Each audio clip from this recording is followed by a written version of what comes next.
Obrigada. Bom dia a todos. Antes de mais, queria agradecer o convite para vir aqui falar-vos um pouco sobre anemia e impacto na função cognitiva e saúde mental do idoso. Ok. Portanto, como nós já vimos, a anemia é muito frequente no idoso, a prevalência nos estudos varia, mas cerca de 17% a partir dos 65 anos, sendo que a prevalência vai aumentar com a idade, podendo chegar mais ou menos até aos 60% ou mais à medida que a idade aumenta, e sendo mais prevalente no idoso hospitalizado e no idoso residente em lar.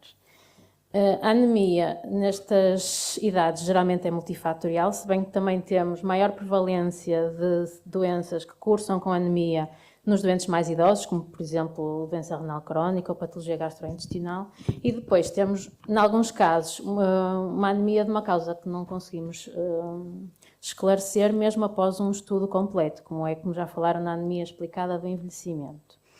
A anemia tem sido implicada em vários problemas, nomeadamente diminuição da capacidade física, aumento de quedas e fraturas, diminuição da qualidade de vida, doença cardiovascular, aumento de risco de hospitalização e mortalidade, como já foi falado, e também, mais recentemente, tem sido associada ao declínio cognitivo, à demência, a alterações do sono, da memória e do humor, havendo, mesmo após ajuste para alguns confundidores, mas mesmo assim há alguns estudos que não são conclusivos. Mesmo assim, o valor da hemoglobina parece ter impacto na função cognitiva e no humor. Sabemos que doentes com alterações isquémicas, subcorticais e anemia têm maior risco de depressão e também há alguns estudos que mostram que há uma relação entre a anemia e doenças psiquiátricas crónicas, como por exemplo a doença bipolar, e podendo também a anemia, por outro lado, contribuir para o agravamento desta clínica. Assim, a anemia tem sido implicada na doença de Alzheimer e na demência vascular. Os estudos parecem sugerir maior impacto da anemia na função cognitiva no sexo feminino, apesar de também aqui os estudos não serem todos unânimes. E a hemoglobina também parece afetar de modo diferente diferentes domínios cognitivos. Parece haver mais uma relação com a memória semântica e velocidade de raciocínio, mas não com a memória episódica, memória de trabalho ou percepção visoespacial.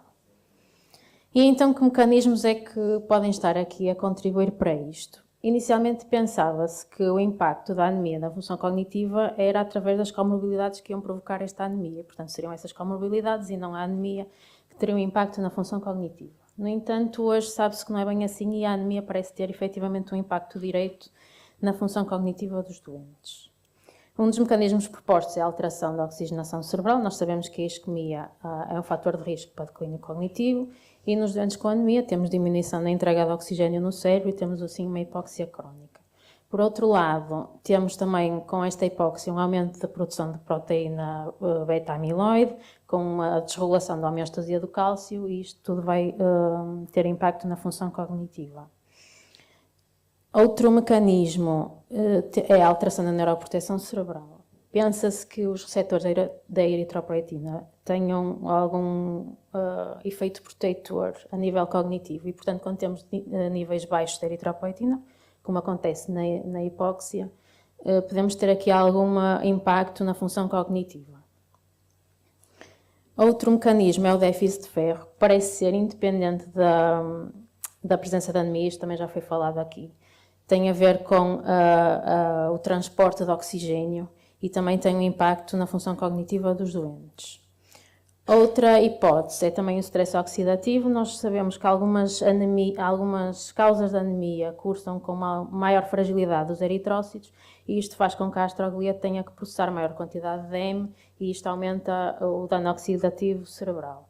Por outro lado, a desregulação da homeostasia do ferro também vai ter um impacto no stress oxidativo e também, por outro, nós temos patologias da anemia relacionadas também com a inflamação, como também já foi aqui falado, e esta inflamação está relacionada com diminuição do volume do hipocampo e isto também vai ter impacto na função cognitiva.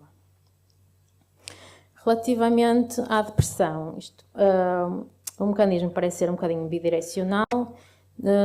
A anemia, nós, como já vimos, diminui a disponibilidade de oxigênio no cérebro e, por outro lado, a fadiga, que é um sintoma da anemia, também vai diminuir a qualidade de vida e pode facilitar o início de sintomas depressivos. Por outro lado, a depressão também pode causar anemia. Sabemos que o stress psicológico está associado a maior risco de hemorragia oculta, Também os estudos mostram que o aumento do tónus simpático na depressão pode afetar a eritropoiese e a depressão, por outro lado, também pode levar a mau aporte alimentar, com déficit de ferro e vitaminas e, por seu lado, também pode originar anemia. E, por outro lado, também pode haver uma causa comum entre a anemia e a depressão decorrente das patologias e das comorbilidades do doente.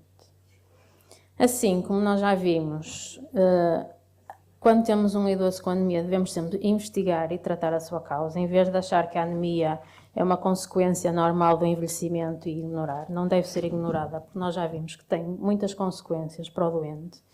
Quando temos um doente com anemia, também devemos estar a ter atenção a sintomas depressivos e sintomas cognitivos e explorar também esta parte.